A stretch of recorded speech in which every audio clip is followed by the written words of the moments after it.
warms you up. Yeah, it's all that oxygen exchange. So it's a little bit cool in here. Yeah. For our opening song, we'd love to invite you to stand if you wish, if you're able. And we're going to sing I Am a Light. Some of you may not know it, but most of you do. So I am a light, I am a light, I am a light in this world. I am a light, I am a light, I am a light in this world. And I shine, and I shine, and I shine so bright. And I shine, and I shine, and I shine so bright. you are a light. You are a light, you are a light, you are a light in this world. You are a light, you are a light, you are a light in this world. And you shine, and you shine, and you shine so bright. And you shine, and you shine, and you shine so bright. We are a light all together. We are a light, we are a light, we are a light in this world. We are a light, we are a light, we are a light in this world. And we shine, and we shine, and we shine so bright. And we shine, and we shine, and we shine so bright. And we shine, and we shine, and we shine so bright. And we shine, and we shine, and we shine so bright. We shine, we shine, we shine, we shine.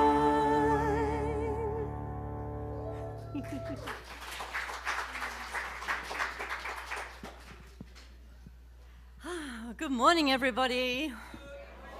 Well, it's so lovely to see your gorgeous, shining faces. Thank you, Laura and Anton, for the extra music this morning. It was wonderful. So welcome to CSL Rogue Valley in partnership with Medford Unity. I am Reverend Stephanie Clark, and our beloved minister, Reverend Kimberly Hawkins, is taking a well-deserved vacation in Mexico with her sister. So yes, well done, Kimberly. Well done, Kimberly, for taking a break. So today it's my honor to be presiding and hosting our very special guest speaker, Neale Donald Walsch.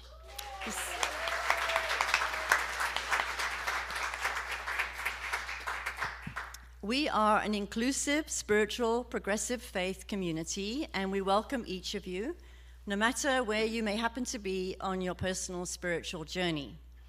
If you are here for the very first time, we want to offer you a very special welcome. Would you please raise your hand so we can recognize you? Okay, lovely, we've got some new people. So if you did not receive a welcome packet on your way in, can you please keep your hand raised, and one of our ambassadors will come by and give you a welcome packet. Okay, that's fine. If that's all that we have, that's fine. Yeah, thank you. So, as I recently said, our musicians this morning are Laura Berryhill and Anton Miserak, and today our practitioner is Nancy Clay. Nancy Clay did a wonderful meditation this morning, and she's currently holding the high watch. That means that she's praying for each of you throughout the service. Our minister, Reverend Michelle Arellano, will be doing our invocation and reading. And we're really delighted to have Reverend Michelle back in our midst. And we're so proud, yes. I don't know if you know, but she's been holding the space for our whole global CSL organization as the CEO for Centers for Spiritual Living. So for 2 years, she's been there holding the space for our financial healing, our corporate healing, and good job, Michelle, and welcome home anyway. So glad to have you.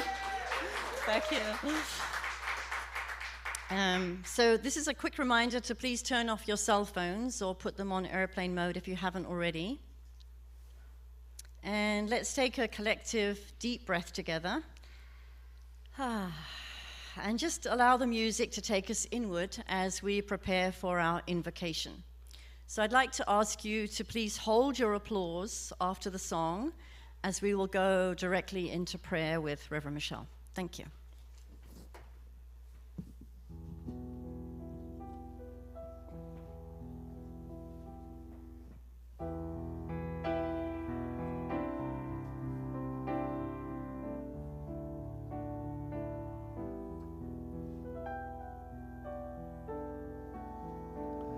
Jai Radha Madhava, Jai Kunja Vihari, Jai Radha Madhava, Jai Kunja Vihari, Jai Gopi Jana Ballabha, Jai Girivardhari, Jai Gopi Jana Ballabha, Jai Girivardhari,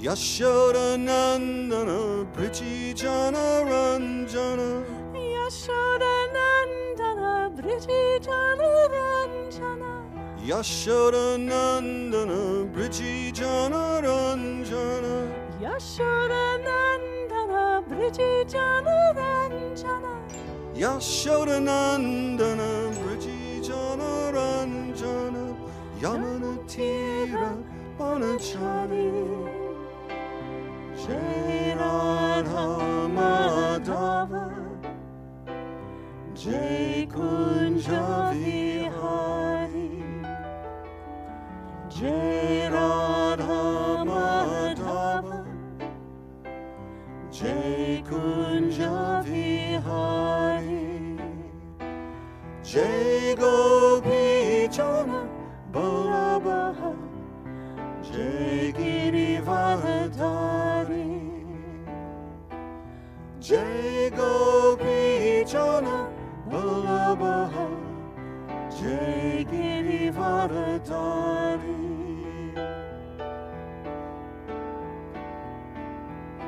Murali Manohara Karuna Sagara, Murali Manohara Karuna Sagara, Murali Manohara Karuna Sagara, Murali Manohara Karuna Sagara, Murali Manohara Karuna Sagara, Jai Govardha Dhanadhari, Jai Radha Madhava, Jai Kunja Vihari, Jai Radha Madhava, Jai Kunja Vihari, Jai Gopi Jana Ballabha, Jai Gopi Jana Ballabha, Jai Gopi Jana Ballabha, Jai Girivardhari,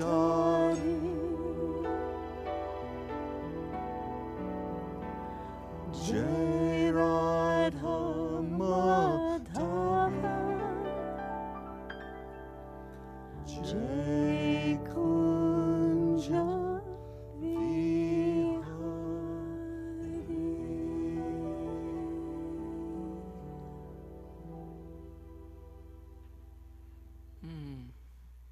And as we breathe that in this ever beautiful present space, knowing that our breath is life,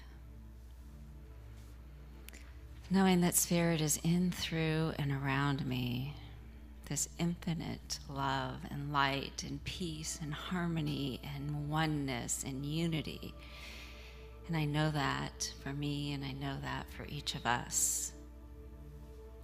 as we move into this sacred time together, knowing we are one, we are connected in the infinite. Just such a beautiful thing. We are unconditional love and light and harmony and oneness. And knowing that this service is divine, right, and perfect, that it flows with ease and grace and love as we move into this beautiful space with the beloved Neale Donald Walsch. And with this, that what needs to be heard is heard, what needs to be said is said. And we allow ourselves to breathe into the message, knowing that it is all God, it is all love, and it is all light and all oneness. I just celebrate that as we are together in this beautiful community. Knowing that it is so good, I give great thanks as I release it into the universal law, and together we say, and so it is, and so it is, and so it is. And so it's just a great honor to be your practitioner today on my first official day back. Yay, yay, I just love you guys.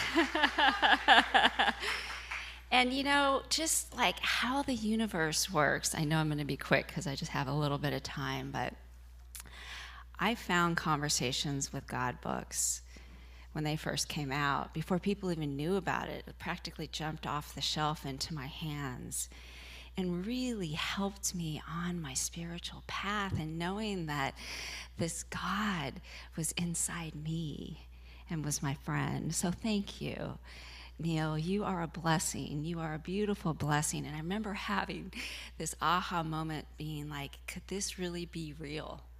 Could this really be real? And it is, and we're all here together in this beautiful knowingness that Spirit is in, through, and around us, that Christ consciousness. What a blessing. So I am weaving my two beautiful worlds together with the Science of Mind textbook, and it's on page 478, Love. And our beloved founder, Ernest Holmes, was inspired by John 13:34. Love is the central flame of the universe, nay, the very fire itself. It is written that God is love and that we are his expressed likeness, the image of the eternal being. Love is self-givingness through creation, the impartation of the divine through the human. Love is the essence and atmosphere which defies analysis, as does life itself. It is that which is and cannot be explained. It is common to all people, to all animal life, and evident in the response of plants to those who love them. Love reigns supreme over all. The essence of love, while elusive, pervades everything, fires the heart, stimulates the emotions, renews the soul, and proclaims the spirit. Only love knows love, and love knows only love. Only love knows love, and love knows only love. Words cannot express its depth or meaning. The universe sense alone bears witness to the divine fact. God is love, and love is God. And so it is. Thank you.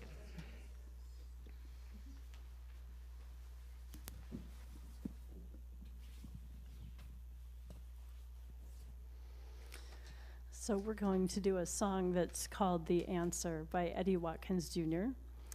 And officially this song goes, God is the answer. But Anton called Eddie up and said, would it be okay if we sang Love is the Answer? And Eddie said, just like Reverend Michelle just said, God is love, love is God, it's all the same thing, go right ahead. So...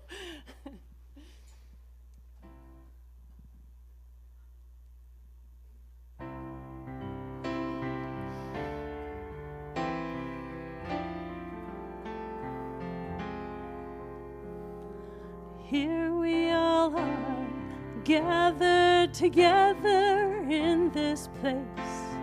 Why are we here? What is our purpose? What is His will? How do we know what's true and what's real? We may not know where life's road will lead, but it doesn't matter long as we believe that love is the answer. Love is the answer. Love is the answer to whatever the question may be.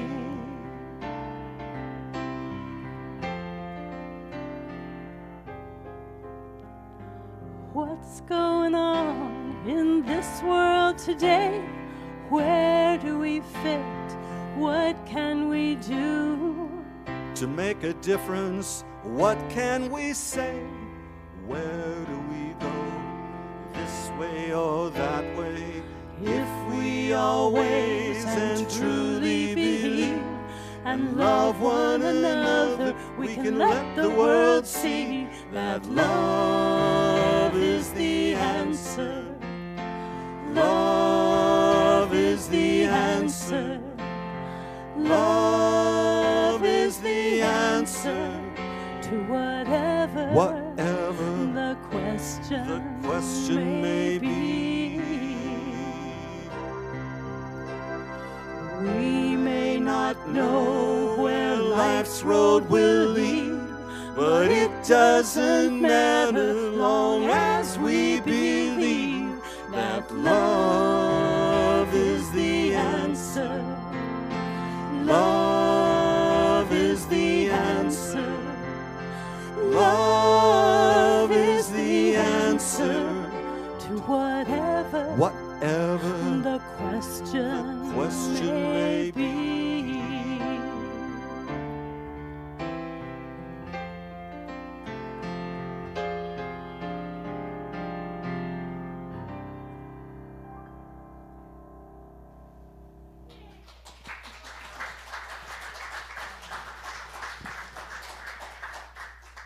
Thank you, Anton and Laura. So it's my honor to introduce our guest speaker, Neale Donald Walsch. And when Reverend Michelle came up here and shared her brief gratitude for him, I realized probably everyone in the room could do exactly the same thing. Is that true? Who's read Conversations with God? Yeah. Who would like to get up here and say, "Thank you, Neale, you changed my life"? Yeah. You see? A lot of you. So lucky me, I get to do that. So I'm just going to give you a brief introduction to Neale. Not that he really needs it, but part of the deal today. And then I'm going to also share my gratitude for him. And I was a little concerned that it might take up too much time. I know you've come to hear him and not me. So I said to Neale, I do want to introduce you and I do want to share a story about how you changed my life. And he said, in his gracious way, well, that's fine. I expect at least a 30-minute introduction before I speak. So I promised to keep it down to 20. All right. So Neale Donald Walsch is a modern-day spiritual messenger whose words continue to touch the world in profound ways. With an early interest in religion and a deeply felt connection to spirituality, Neale spent the majority of his life thriving professionally, yet searching for spiritual meaning before experiencing his now famous Conversation with God. The Conversations with God series of books that emerged from those encounters has been translated into 37 languages, touching millions and inspiring important changes in their day-to-day lives. Neale has written, wait for it, 29 books on spirituality and its practical application in everyday life. The Conversations with God books catapulted him to global fame, and 7 of the books in that series reached the New York Times bestseller list, which is, so Conversations with God, book 1, occupied the New York Times bestseller list for over 2.5 years. That's really a huge achievement. His newest book is The God Solution, that was published in December 2020. Do you have copies with you, Neale? I forgot to ask you. Do you have copies of the book with you? You don't. Bad promo, bad promo, Neale. Okay, but you can buy it online or buy it in your local bookstore. So Conversations with God has redefined God and shifted spiritual paradigms around the globe. In order to deal with the enormous response to his writings, Neale has created several outreach projects, and they're all accessible at the Hub website called, it's cwgportal.com, all dedicated to help the world move from violence to peace, from confusion to clarity, and from anger to love. Neale's work has taken him around the world, including my home country, South Africa. In his travels, Neale has experienced a hunger among the people to find a new way to live in peace and harmony, and he has sought to bring people a new understanding of life and of God, which would allow them to experience that. So I'd like to now share my story of how I encountered Neale and how he changed my life. So the first book, Conversations with God, came out in 1995. So it's actually nearly 30 years, Neale. It's amazing. I was studying to be a CSL minister at Agape under Reverend Michael Beckwith. That was in Los Angeles. And one day after the Sunday service, I was browsing through the Agape bookstore, and the book, as Michelle said, literally fell off the shelf. And I devoured it. So that book, as you all know, was groundbreaking. Finally, someone had dared to expose their private dialogue with their divine self. And for me, it was a form of permission for everyone to engage in their own inner dialogue and to trust the answers that they received were legitimate.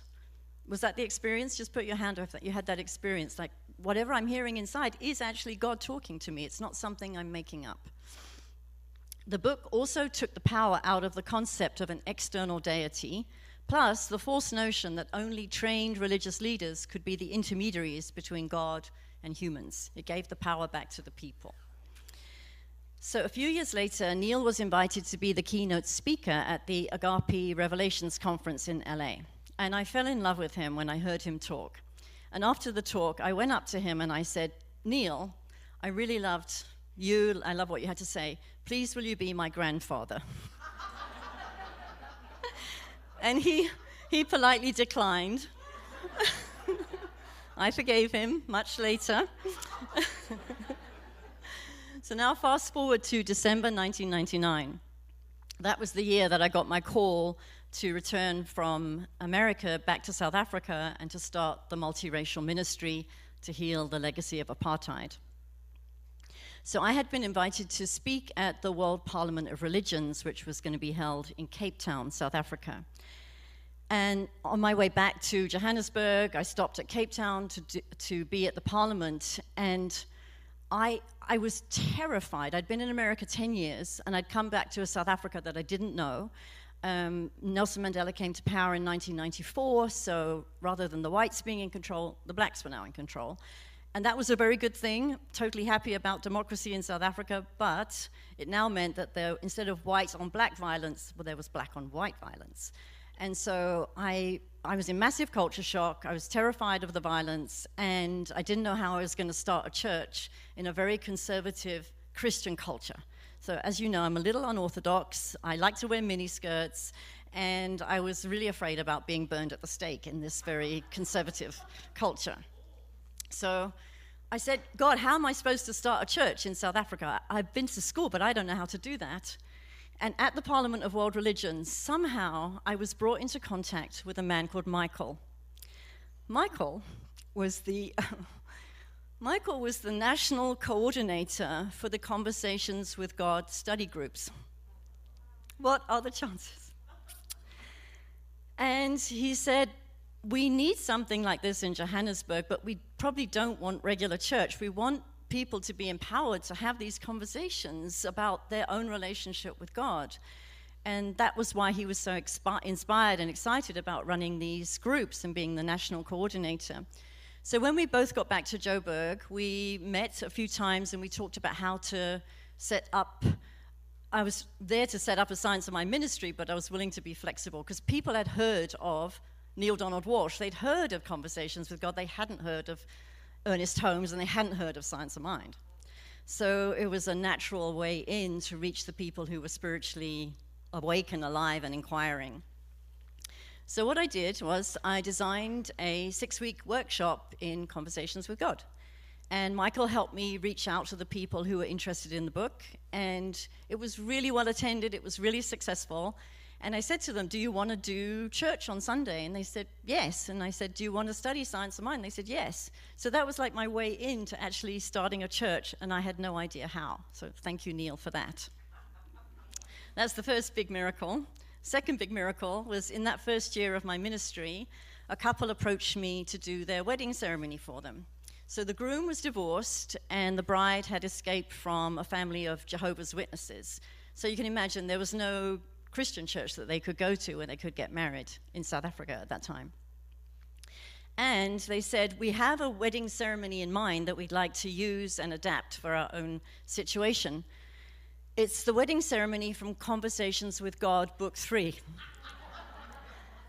So I checked it out, and I thought, oh, this is a beautiful wedding ceremony. And I'll probably never get married, but if I do, this is the wedding ceremony that I would like to use for my wedding. So fast forward again to June 2019, and some of you know the story. I met my husband, Reverend Jim Hatton, in the Great Pyramid of Cairo in June of 2019. And when we got back, I got back to South Africa, he got back to America, and we started getting to know each other on Skype. And I shared with him the story of how I had started my ministry in South Africa using Conversations with God. And Jim, some of you know him, Jim is from Medford, and he said, I know Neale. Neale was the minister at the Medford church for about a year, and he said, I did his vow renewal ceremony for his marriage with M, his wife. Like, what? My husband-to-be knows Neale Donald Walsch, and he lives up the street. What are the chances? So we couldn't get married in South Africa as we planned. We got married in America because COVID happened. We couldn't do the wedding in South Africa. So April of 2021, Jim and I got married, and guess which ceremony we used as the basis for our wedding ceremony? Conversations with God, Book 3. Thank you, Neale. So I'm just very delighted to share that testimony, and delighted that Kimberly was away today. Reverend Kimberly's away, so I get to be the one to preside and share that story with you. So please welcome. I've dropped that piece of paper again, sorry. So Neale's talk today is all about what love is not, and I'd like you to give a warm round of applause for Neale Donald Walsch.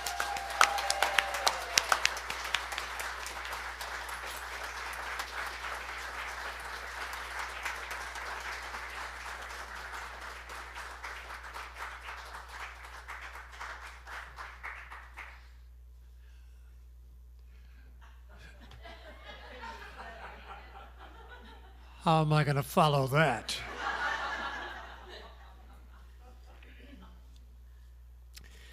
Maybe I'll follow it with a poem. I don't know if my God is the same as your God. Is it made of love? Does it want for you what you want for you? Does it come to you with hands open, asking nothing, and ready for anything? Does it whisper to you of light and of stillness and point you toward any of the paths that will take you there? Does it remind you of your seeing? Does it remind you of your knowing? Does it remind you of the gentlest lover ever you've dreamed, caressing a weariness from your heart? Is it ever late? Is it ever gone? Is it made of love? I don't know if my God is the same as your God. Is it made of love? A poem by the American poet M. Clare, who happens to be my beloved wife.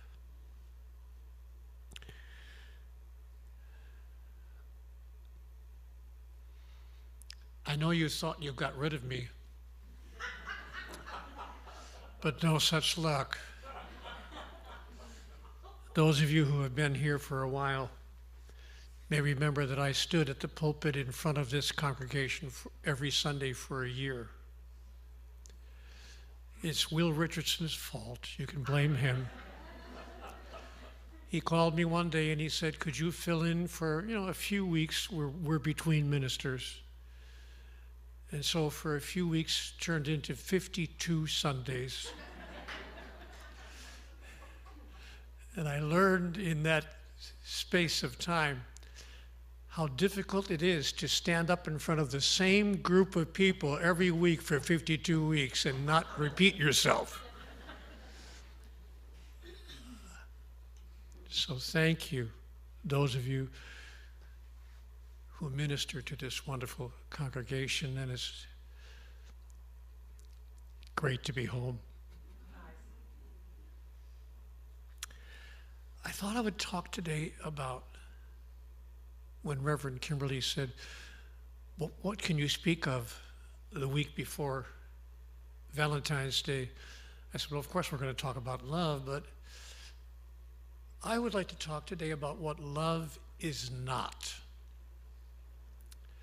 Because here's what I've observed and learned from my own life with regard to love. What I've observed is that many people, if not most people, pick up their earliest ideas about love, when they're young, from God, from their understanding of God. That's not true of everyone, but it's true of a great many people. And it certainly was true in my life. I was raised in a Roman Catholic family, went to a Roman Catholic school as a child, and I learned about love from what I was taught about God. Because I was told that God is love. But then I was told all about how God loves us. And what I was told was about a God who said, I love you if. I love you if you do what I need you to do, don't do what I don't want you to do, behave yourself, follow the rules, and worship me. And I want to share with you a story about that from the time that I was 9 years old. I was 9 years old in third grade, and the priest came once a week to teach the children about catechism, the doctrine and the dogma of the Catholic Church. Fair enough. And that particular Wednesday, he was teaching us about the difference between mortal sin and venial sin.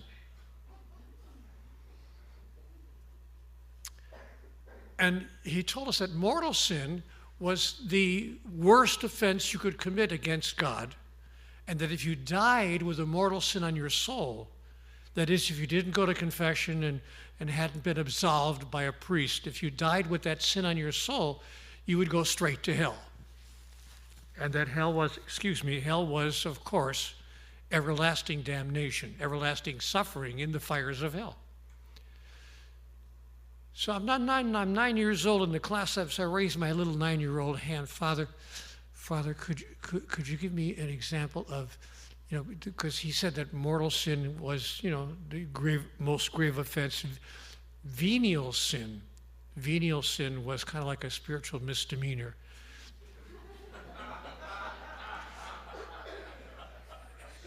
And if you die with a mortal sin on your soul, you go to hell. But if you die with a venial sin on your soul, you go to purgatory. You've all heard of purgatory. It's like hell, only it's not forever. I've had a couple of marriages like that, but that's another story.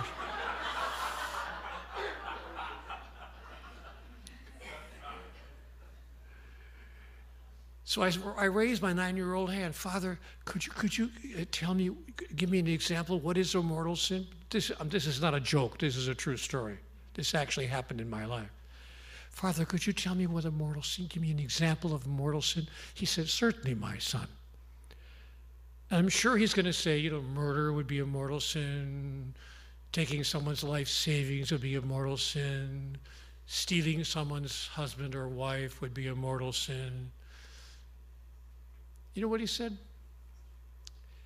It's a mortal sin if you miss Mass on Sunday. I'm not kidding. It's a mortal sin if you miss Mass on Sunday without a good excuse. Now, he explained, if you're caring for a sick parent, fair enough. Or if you have to work on Sunday to support your family, fair enough. But if you miss Mass on Sunday without a good excuse, it's a mortal sin. And if you die with that sin on your soul, you will spend eternity in hell. Now, my 9-year-old mind is trying to absorb this. At the age of 9, with respect, it was no laughing matter. Because that would be the very week that I missed Mass. I was an altar boy. I was there every Sunday. I was there. But that particular week was the week of our playground's World Series of softball in Milwaukee. True story. When I was on the softball team, of course I played right field where they put all the worst players. But anyway, and they said to me, Neale, you're going to play, the big game is Sunday morning. You got to be there at 9 o'clock for practice, and the game starts at 11. I said, well, sure, I'm going to be there. So, so I missed Mass. I didn't think anything of it until that very Wednesday, the priest tells me I'm going to hell if I die without confessing. And the problem was our parish had confessions only once a week on Saturdays. You couldn't go to confession whenever you wanted to. So now I had to wait from Wednesday to Saturday with that mortal sin on my soul. So I'm raising my hand again. This is a true story. I'm not making this up. I said, well, Father, what if I was on my way to confession? I'm on my way to church this Saturday, and I got hit by a car, and, God forbid I died. Since I was going to go to confession, I was on my way to church. Would God forgive me? And the priest said, I'm sorry, my son. You will go to hell. I'm not kidding. This is the doctrine of the Roman Catholic Church. I'm not making that. By the way, I thought a few years ago, well, maybe they said that back in 1953, but they don't teach that today, do they? Yes, they do. I called the Archbishop's office a couple of years ago to make sure I wasn't spreading false information. That is the teaching to this very day. Now, I'm 9 years old, and every night I'm praying for Wednesday night, Thursday night, Friday night, hoping that I don't die before Saturday. Now I lay me down to sleep. I pray the Lord my soul to keep. If I should die before I wake, I pray the Lord my soul to take. I'm scared out of my mind. I'm really scared. I'm 9 years old. And I'm believing what the priest is saying. I mean, the priest is telling me this. The Catholic Church is not the only religion that teaches of a God who says, I love you if. And that's why I'm bringing it up here today. Thank the Lord that you belong to a congregation that doesn't think that way.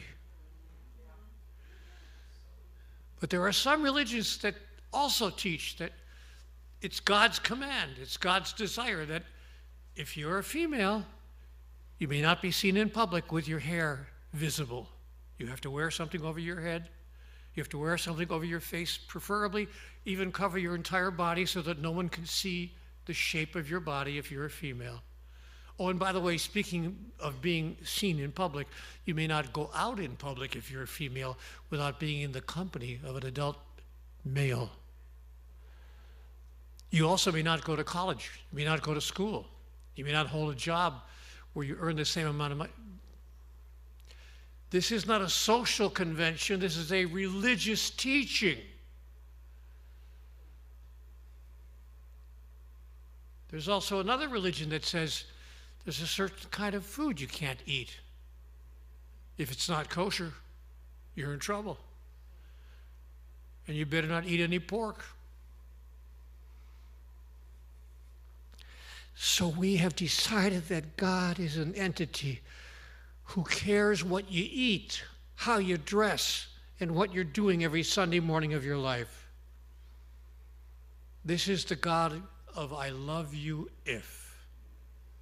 And if you do not do what I command, I'm sorry, but you're going to hell. And billions of people around the world have bought into that idea of not just God, but that idea of love. Because, folks, if the behavior is good enough for God, it's good enough for us. The result of which is that billions of people around the world in cultures across the globe have learned to love each other in the same way. I love you if you obey the rules, you do what I command, you do what I say. I love you if. With respect, I understand that all of you in this room know that that's not how it works. So I'm coming here to tell you what you already know. But it does me good to just remind myself sometimes, just to remind myself of what I already know. And here's what I know that love is not. Love is not a bargaining. It's not a quid pro quo.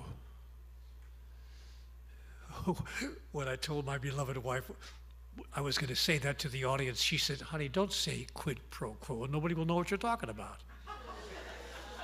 I said, yes, they will. They're all over 30. They know what quid pro quo means. But love is not a quid pro quo. It's not a tit for tat. You'll excuse the expression. It's not a bargain. It's not like a trade deal between nations. I'll give you this if you give me that. The God dilemma is that we believe, when I say we, I mean the largest number of the world's people, that the largest number of the world's people believe in a God who says, I love you if.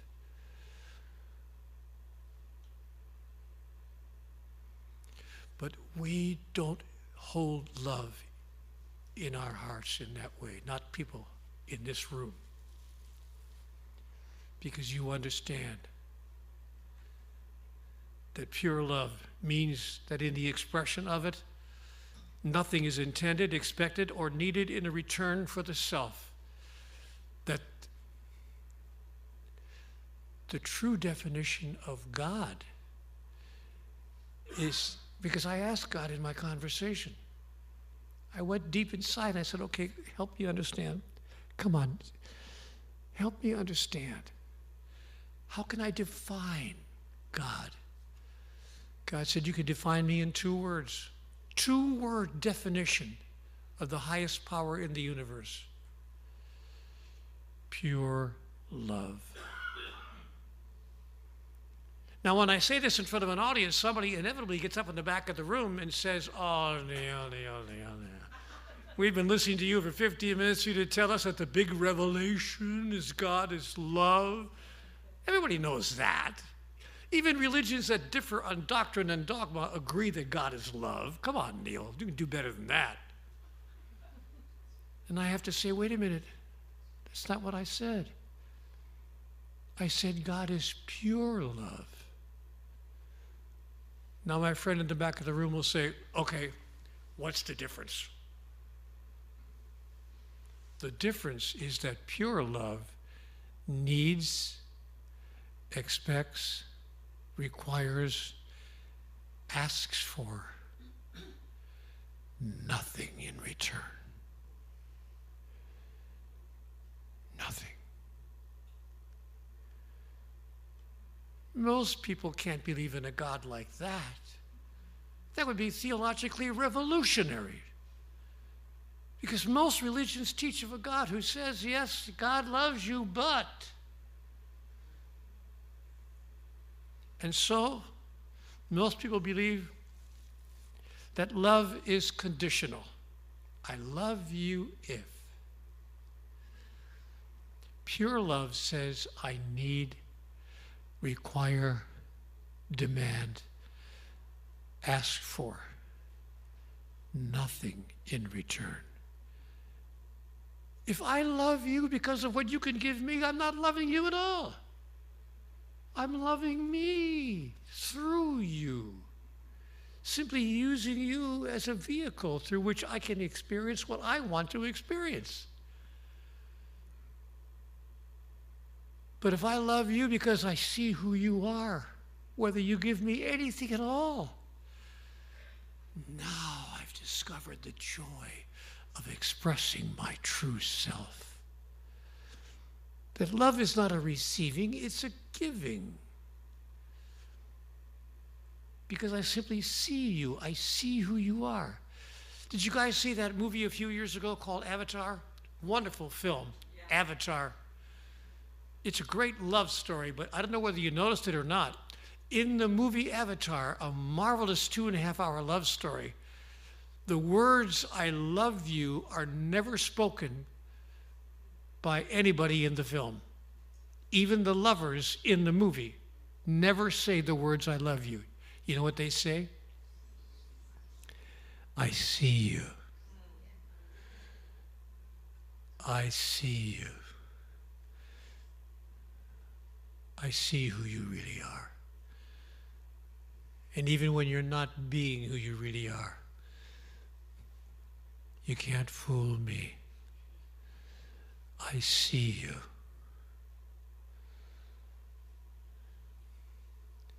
I decided to try that in the experience called marriage.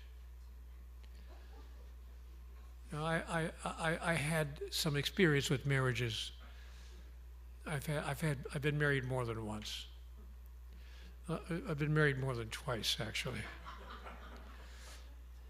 Been married more than 3 times, actually. I've been married more than 4 times, actually. I've actually been married more than 5 times. I wish I could tell you this was a joke, but I've actually been married more than 6 times.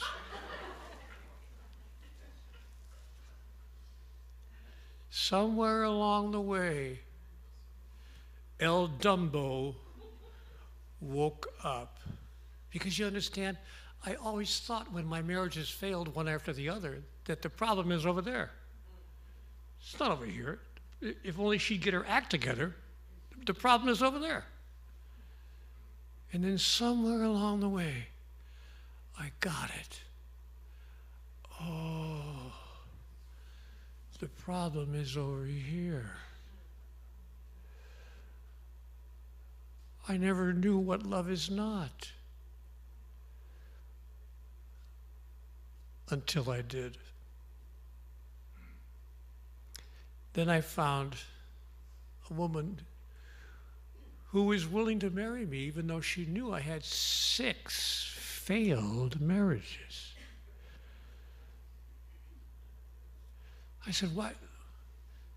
Just out of curiosity, why would you be willing to marry a man who's had 6 failed marriages? She said, hey, if you don't know how to do it right, nobody does.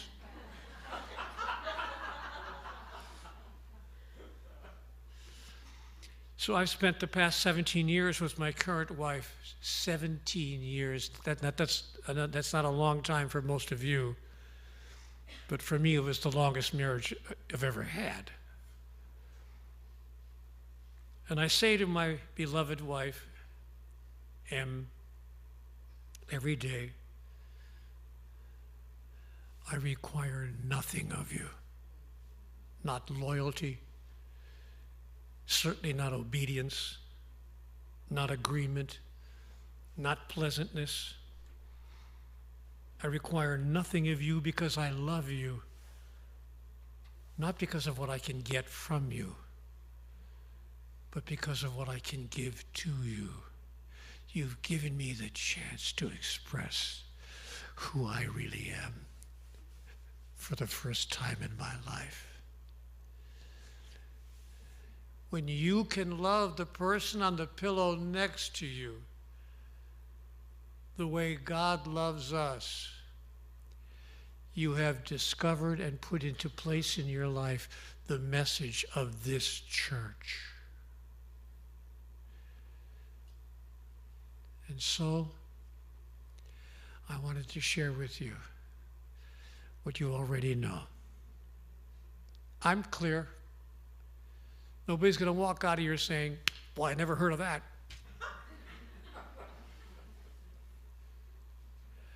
But I have been blessed with the opportunity to remind all of us of who we really are, of who God really is, of what love is not, and what love truly is. What a sweet opportunity for me to share this time with you. God bless you.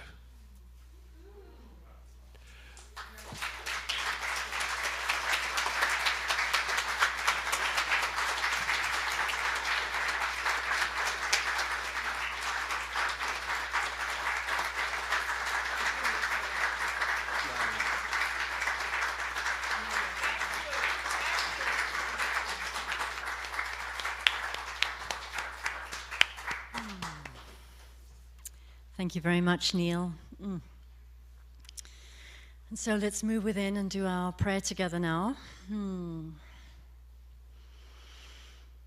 So just close your eyes if that's comfortable.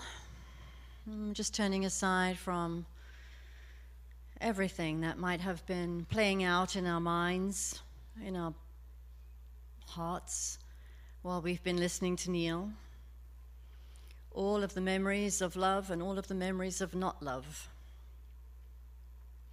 All of the hopes about love in the future, all of the failures, all of the disappointments, all of the attempts to change, to fix, letting it all go, letting it all be, and just knowing that there is only one power.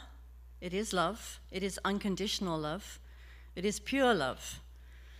It is the love that is omnipresent throughout this entire universe. It's the love that infills and expresses as every single cell of creation. It is the life, the love that I am. It's the life and the love that each person here in this sanctuary is, and everybody watching on the live stream. It's the power, the presence that flows through every single being on this planet. We are all one in love, and that's the true nature of our being. And we're moving forward together on this spiritual journey of evolution. And so I speak my word now for this beloved community, knowing that love is the answer and love leads the way. Casting out of consciousness now any old sense of separation from love or separation from our good. I'm casting out of consciousness any old belief in hatred or enemy or other. There is no other. There's only one of us here. And I'm declaring that love leads the way. Love is the guiding presence in mind, body, and body of affairs. So where there is a sense of lack or debt or deficit or shortage or not enough of any kind, love is the answer. Abundance is the answer. Each soul here is an abundant being, blessed by the infinite supply of this universe. So I'm declaring that the floodgates of abundance now open up for everyone here. So where before there was a shortage, now there is such an abundance, such a flow of affluence, such a sense of the unlimited nature of the material resources of this universe. Everything serves to uplift and to expand. And where there is a sense of conflict or disagreement in relationship. Knowing now that love soothes and settles, harmonizes and forgives everything, unlike love. Any old trauma-based, any old wounds from the past that are showing up now are now dissolved and disintegrated in the power of love. Nothing can hurt or harm, nothing can violate. There is no power to do that. So love guides the way in all relationships, and every relationship now is restored to its natural oneness, its natural sacred connection. And where there is any appearance of ill health, disease, or pain in the body temple, knowing right now that wholeness is the power and the presence that heals every single cell.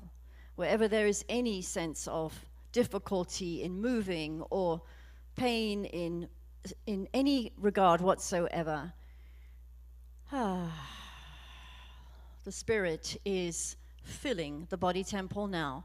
Every single cell of the body temple is divinely intelligent, knows exactly what to do to heal and harmonize in connection with every other cell. Nothing missing, nothing lacking. The Spirit is on the field and all is well. So I give thanks for this word spoken, give thanks for this truth known. I give thanks for the divine outcome of this word. I know that this entire community is lifted up now on the wings of eagles, lifted up into their greater yet to be. Nothing shall stay the same. Everything is changed. How grateful I am, and I release the word now into law. I let it be, and so it is. Amen. Thank you.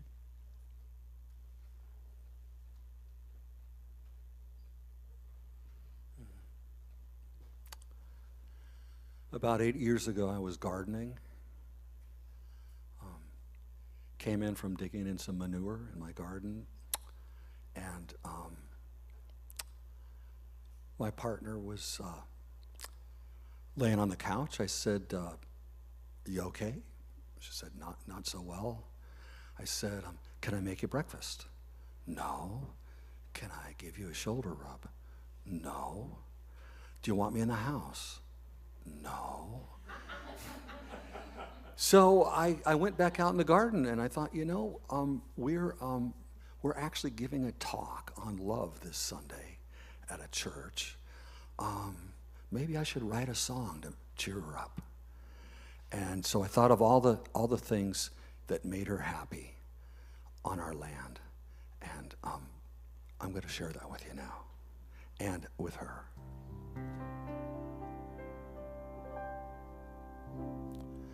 So if I were a cat, I'd find where you are at, put my head down on your lap, and take a purry nap. And if I were a squirrel, I'd pirouette and twirl, and jump from tree to tree, for only you to see. And if I had to change it all, my world, my point of view, my name and my story, I'd change it all for you. And if I had to change it all those silly things I do, the way I think about myself, what I wouldn't change is you. Now if I were a snake, I'd live down by the lake, hunt for fish in the lagoon. I'd share my fish with you. And if I were forlorn, I'd grab the bull by the horn, forsake the things I have to do, and spend some time with you. And if I had to change it all, my world, my point of view, my name and my story, I'd change it all for you. And if I had to change it all those silly things I do, the way I think about myself, what I wouldn't change is you.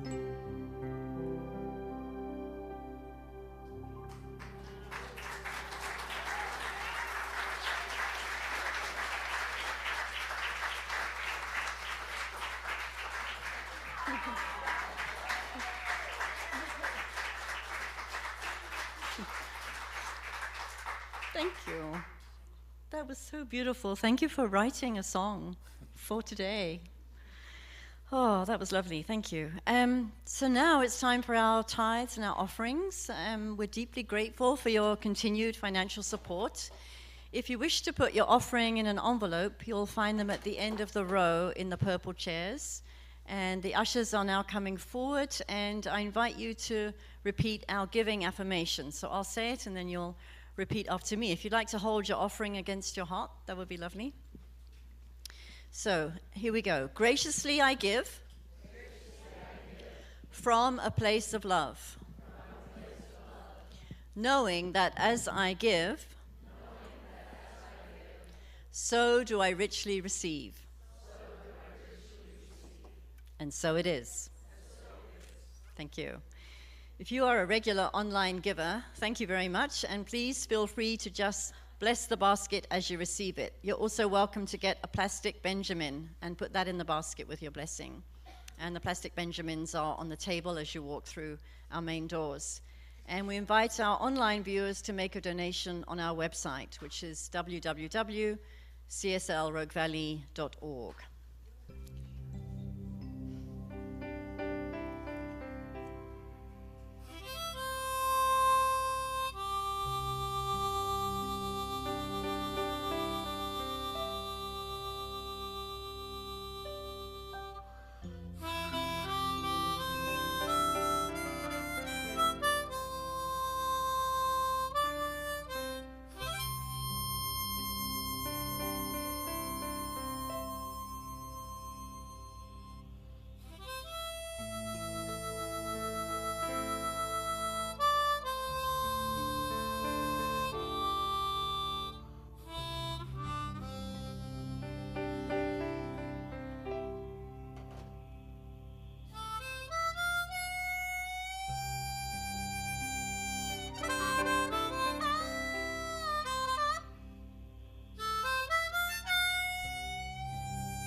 Beautiful.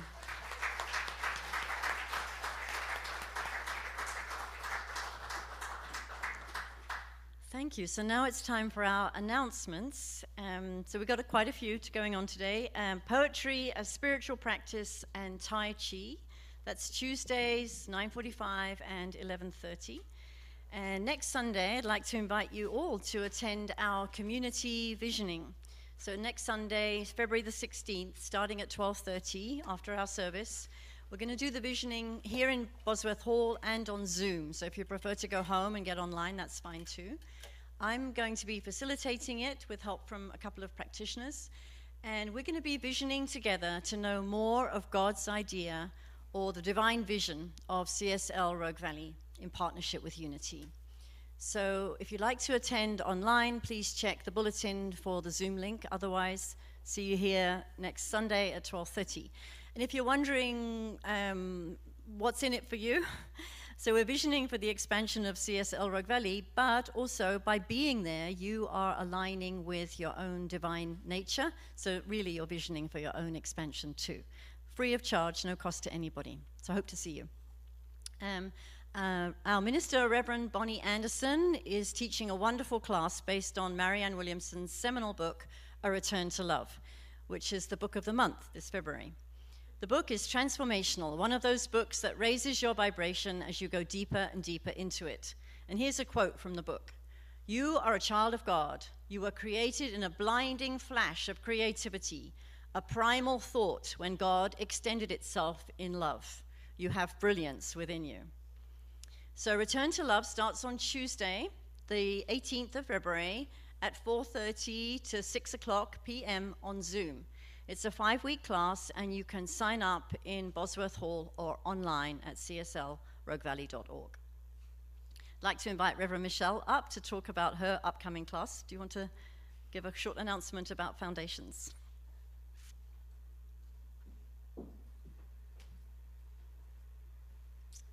Change your thinking, change your life. And so it is a foundational class. It's something kind of like today, where it's a reminder of that we have this infinite being within us and that we create that in our worlds.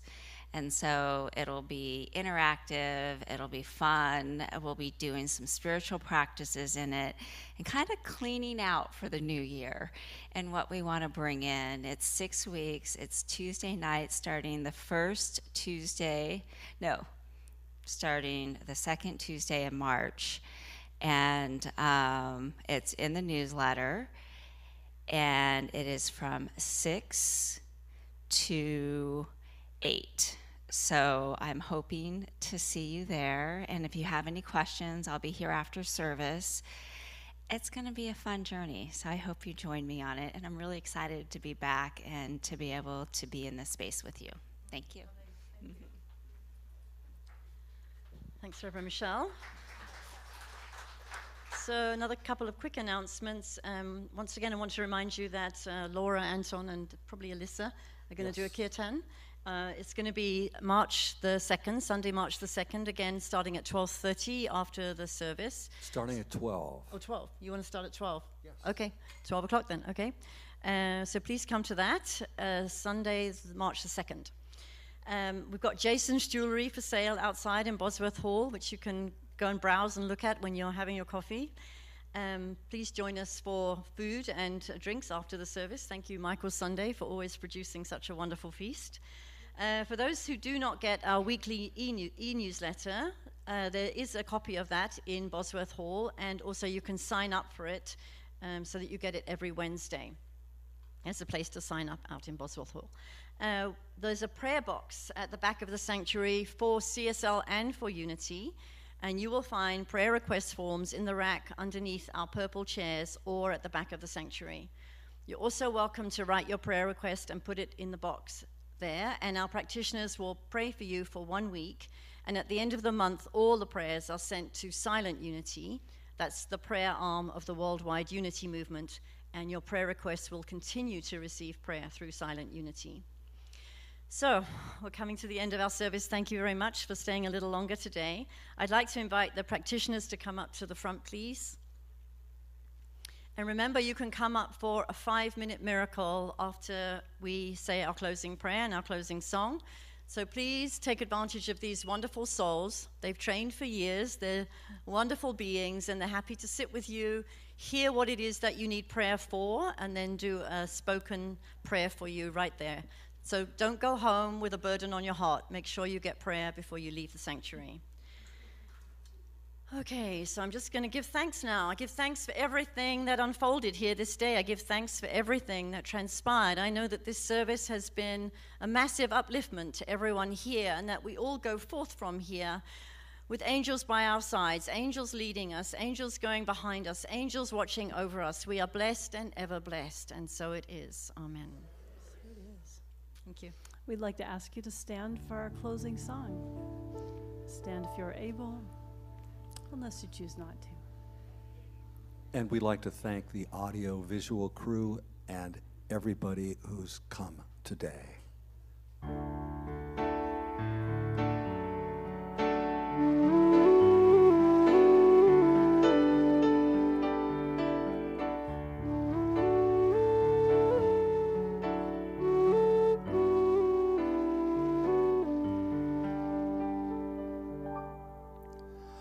I love you, I bless you, thank you for being in the world. I love you, I bless you, thank you for being in the world. I love you, I bless you, thank you for being in the world.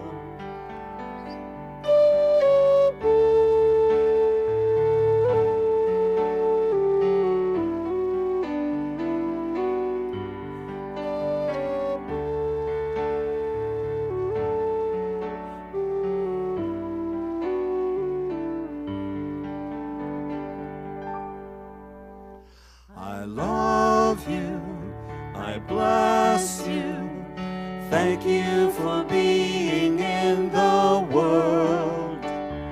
I love you, I bless you, thank you for being in the world.